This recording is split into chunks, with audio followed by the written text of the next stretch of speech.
ரொம்ப ரொம்ப டேஸ்ட்டாக இருக்கும். இந்த மாதிரி மாங்காய் ஊறுகாய் செய்யும்போது நான் எல்லாரை போல் வருஷம் கெடாது அந்த மாதிரியெல்லாம் சொல்ல மாட்டேன். மாங்காய் ஊறுகாய் பொறுத்த வரைக்கும் நம்ம எந்த அளவுக்கு சுத்தமாக கைப்படாமல் வச்சுருக்கோமோ அந்த அளவுக்கு அது கெடாமல் இருக்கும். அதே போல் எண்ணெய் கொஞ்சம் அதிகமாக இருக்கணும் கெடாமல் இருக்கிறதுக்கு.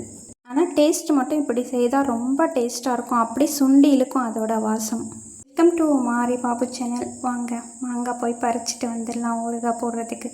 எப்போவுமே ஃப்ரெஷ்ஷாக மாங்காய் அறுத்து ஊறுகாய் போடும்போது பார்த்திங்கன்னா ரொம்ப ரொம்ப டேஸ்ட்டாக இருக்கும். இந்த மாங்காய் பார்த்திங்கன்னா இதோட பேர் பெங்களூரான்னு சொல்லுவோம் நாங்கள். நீங்கள் என்ன சொல்லுவீங்கன்னு கமெண்ட்டில் சொல்லுங்கள். நல்லா நார் வந்த மாங்காயில் ஊறுகாய் போடும்போது பார்த்திங்கன்னா ரொம்பவே டேஸ்ட்டாக இருக்கும். இது கொஞ்சம் லைட்டாக தான் வந்திருக்கு நார். இதுவுமே இன்னும் கொஞ்சம் தரம் வந்திருக்கணும். இது பார்த்திங்கன்னா ரோட்டில் இருக்கிறதுனால எல்லாம் பறிச்சுட்டே போயிடுறாங்க.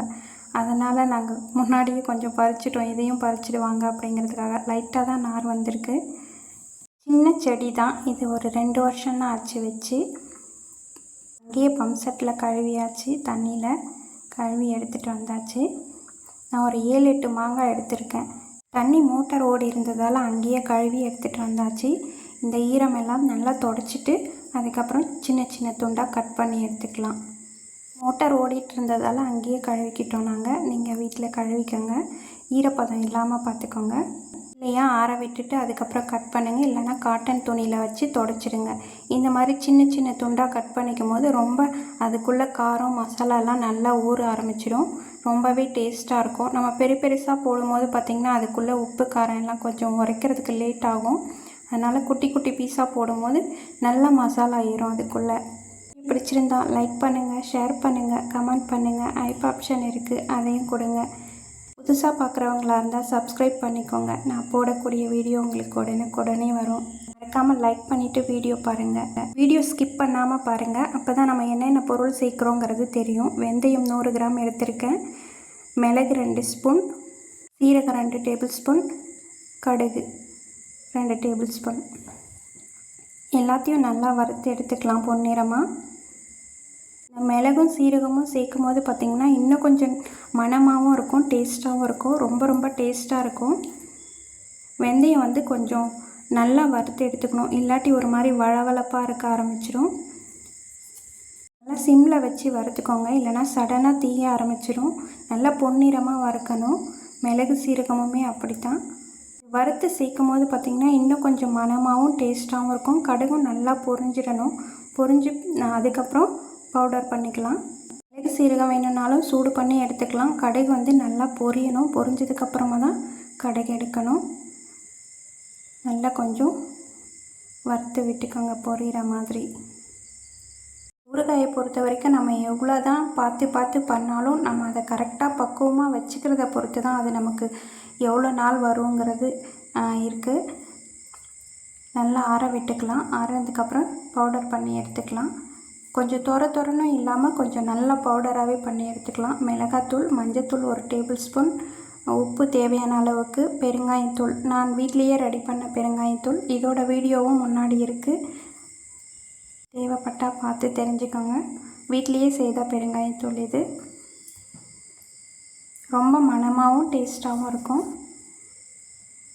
ஊறுகாய்க்கு எப்போவுமே கொஞ்சம் காரமாக இருந்தால் ரொம்ப டேஸ்ட்டாக இருக்கும். பவுடர் பண்ணியாச்சு. கடுகு, வெந்தயம், மிளகு, சீரகம் எல்லாம். நான் மிளகு சேர்த்துருக்கிறதுனால அதுலேயுமே கொஞ்சம் காரம் இருக்குங்கிறதால நான் மிளகாத்தூள் மீடியமாக எடுத்திருக்கேன். தனி மிளகாத்தூள் தான் சேர்க்கணும் ஊறுகாய்க்கு. அதுதான் ரொம்ப டேஸ்ட்டை கொடுக்கும்.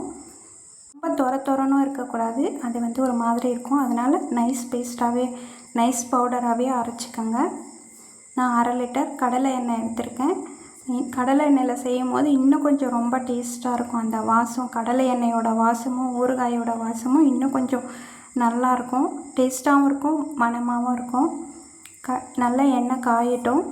காஞ்சதுக்கப்புறம் கடுகு போட்டு பார்த்துக்கலாம். நான் சும்மா 4 கடுகு போட்டு பார்த்தேன். முதல்ல எண்ணெய் காஞ்சிருக்கா அப்படிங்கிறது பார்க்குறதுக்காக. காஞ்சிருக்கு. அப்புறமா எல்லா கடுகையும் சேர்த்துக்கலாம். அது நம்ம பவுடர் பண்ணது தனி கடுகு. இது தனியாக கடுகு தாளிக்கிறதுக்கு தனியாக ஒரு 3 டேபிள் ஸ்பூன் கடுகு எடுத்திருக்கேன் நான். அப்போ தான் அது ரொம்ப டேஸ்ட்டை கொடுக்கும். கடுகு பொரியாமல் எந்த மசாலாவும் சேர்க்கக்கூடாது. கடுகு நல்லா பொரியணும். அந்த கடுகு பொரியலைன்னா ஒரு மாதிரி கசப்பாகிற மாதிரி ஆகிடும். அதனால் கடுகு நல்லா பொரியணும். பொரிஞ்சதுக்கப்புறம் சிம்மில் வச்சுக்கோங்க. ஏன்னா அதுக்கப்புறம் நம்ம மசாலா சேர்க்கும் போது பார்த்திங்கன்னா சடனாக தீய ஆரம்பிச்சிடும். அதனால் கடுகு நல்லா பொரிஞ்சதும் சிம்மில் வச்சுட்டு அதுக்கப்புறம் மசாலா சேர்த்துக்கலாம். ஆஃப் பண்ணிட்டாலுமே பெஸ்ட்டு. ஏன்னா அந்த எண்ணெயோட சூடுலேயே வந்து அந்த மசாலாவெல்லாம் நல்லா அந்த வாசம் போயிடும், பச்சை வாசம் போயிடும். அவ்வளோதான். கடுகு மட்டும் நல்லா பொரியணும். நல்லா கலக்கி விட்டுக்கோங்க. எப்படி பார்த்தாலும் அடியில் இருக்கும். அதனால் நம்ம கரண்டி எடுத்து கலக்கி விடும்போது பார்த்திங்கன்னா எல்லா கடுகும் பொரிய ஆரம்பிக்கும். அதுக்கப்புறம் பெருங்காயத்தூள், நம்ம அரைச்சி வச்சுருக்க மிளகு, சீரகம், கடுகு, வெந்தயம், மிளகாத்தூள், தனி மிளகாத்தூள், பெருங்காயத்தூள், சால்ட் எல்லாமே கலந்து இது பண்ணிக்கலாம். அந்த சூட்லேயே அதோட வாசம் போய்கிடும். இந்த மெத்தடில் செய்யும்போது பார்த்திங்கன்னா ரொம்ப ரொம்ப டேஸ்ட்டாக இருக்கும் ஊறுகாய். சாப்பிட பிடிக்காதவங்களுக்கு கூட சாப்பிடணும்னு தோணும். அந்த மனம் வந்து அந்த அளவுக்கு சுண்டி இழுக்கும். அவ்வளோதான். இப்போ உப்பு சேர்த்துக்கிட்டோம். நம்ம ஏன் உப்பு சேர்க்குறோன்னா மசாலா சேர்த்தோன்னா உடனே தீய ஆரம்பிச்சிடும் எண்ணெய் சூட்டுக்கு. அதனால் உப்பு சேர்த்துக்கிட்டோன்னா கொஞ்சம் நேரத்தில் எண்ணெயோட சூடு வந்து கொஞ்சம் கம்மியாக இருக்கும். அதுக்கப்புறம் வந்து நம்ம மிளகாத்தூள், மசாலாலாம் சேர்த்துக்கலாம். அது தீயிற தன்மை கொஞ்சம் குறையும். அதனால் இப்போ எல்லா மசாலாலாம் சேர்த்தாச்சு. நல்லா கலக்கி விட்டுக்கலாம். உப்பு வந்து அதுக்கப்புறம் நீங்கள் மாங்காய் சேர்த்ததுக்கப்புறம் கூட நீங்கள் உப்பு சேர்த்துக்கலாம். ஏன்னா உப்பு வந்து எப்படியும் கம்மியாக போகும். அதனால் அப்போவுமே சேர்த்துக்கலாம். நம்ம அரைச்சி வச்சுருக்கோம் இல்லையா, அந்த பவுடரையும் சேர்த்துக்கலாம். வெந்தயம், கடுகு, மிளகு, சீரகத்தையும் நல்லா கலக்கி விட்டுக்கோங்க. இதெல்லாம் சேர்க்கும் போது நீங்கள் கேஸ் ஆஃப் பண்ணிவிட்டு சேர்த்துங்க. கடுகு பொரிஞ்ச உடனே கேஸ் ஆஃப் பண்ணிவிடுங்க. கடுகு நல்லா பொரிஞ்சதும் நல்லா இந்த மாதிரி நல்லா கலக்கி விட்டுக்கோங்க. கொஞ்சம் கை பொறுக்க சூடு இருக்கும் போது மாங்காய் சேர்த்துக்கோங்க. மாங்காய் சேர்த்து நல்லா கலரி கொடுத்துக்கோங்க. அவ்வளோதான். எண்ணெயில் நல்லா கலங்கியாச்சு. இப்போ வந்து மாங்காய் சேர்த்துக்கலாம். மாங்காய் சேர்த்து நல்லா கலரி கொடுத்துக்கலாம். நல்லா கலந்து விடணும். அந்த எண்ணெய் எல்லா இடத்துலையும் படுற மாதிரி நல்லா கலந்து விடணும். இப்போ உடனே நமக்கு தெரியாது இதில் உப்பு எந்த அளவுக்கு இருக்குது, காரம் எந்த அளவுக்கு இருக்குங்கிறது வந்து உடனே தெரியாது. நம்ம ஒரு நாள் இப்படியே தான் விட போகிறோம். இந்த சட்டிக்குள்ளேயே வச்சு அப்பப்போ 1 மணி நேரத்துக்கு ஒரு டைம், 2 மணி நேரத்துக்கு ஒரு டைம் அந்த மாதிரி கலக்கி விட்டோன்னா அது நல்லா ஊற ஆரம்பிச்சிடும். அப்போ தெரியும் நமக்கு உப்பு வந்து கம்மியாக இருக்கான்னுட்டு. காரம் மட்டும் கரெக்டாக சேர்த்துக்கலாம். உப்பு வந்து அதுக்கப்புறமும் சேர்த்துக்கலாம். நல்லா கலக்கி விட்டாச்சு. அவ்வளோதான். அப்படியே மூடி வச்சுருங்க. ஒரு நாள் ஃபுல்லாக அப்படியே இருக்கட்டும். அப்பப்போ கலக்கி விட்டால் போதுமானது. எங்கள் வீட்டில் இந்த மாதிரி ஊறுகாய் செய்தால் குழம்பே தேவைப்படாது. அதிலையே பிசைஞ்சு சாப்பிட்ருவாங்க. இது வந்து சாம்பார் சாதத்துக்கு கூட எல்லாத்துக்கூடவும் சேர்த்து சாப்பிடும்போது ரொம்பவே டேஸ்ட்டாக இருக்கும். இன்னும் கொஞ்சம் சேர்த்து சாப்பிடுவாங்க ஊறுகாய் இருக்கும் போது பார்த்திங்கன்னா. அதுவும் இந்த மாதிரி செய்யும் போது பார்த்திங்கன்னா அந்த மாங்காய்க்குள்ளே எல்லா மசாலாவும் ஏறிடும். ஏன்னா சின்னதாக இருக்கிறதால வந்து அதில் அந்த மசாலா வந்து சீக்கிரமாக ஊற ஆரம்பிச்சிடும். நம்ம பெருசாக போடும்போது கொஞ்சம் லேட் ஆகும் அந்த மசாலாலாம் அதுக்குள்ளே ஊறும் போது. முதல்ல பார்க்குறதுக்கு பார்த்திங்கன்னா எண்ணெய் இல்லாத மாதிரி தான் இருக்கும். அது எல்லாம் நல்லா கலங்கி ஒரு நாள் ஆகும்போது பார்த்திங்கன்னா இந்த மாதிரி மேலே எண்ணெய் தேல ஆரம்பிச்சிடும். மாங்காயும் கொஞ்சம் நல்லா ஊற ஆரம்பிச்சிடும். நீங்கள் இந்த மாதிரி கலக்கி விடும் போது அப்போவே தெரிஞ்சிடும். உப்பு கம்மியாக இருந்தால் சேர்த்துக்கோங்க. காரம் வந்து அப்போவே சேர்த்தாச்சு நல்லா.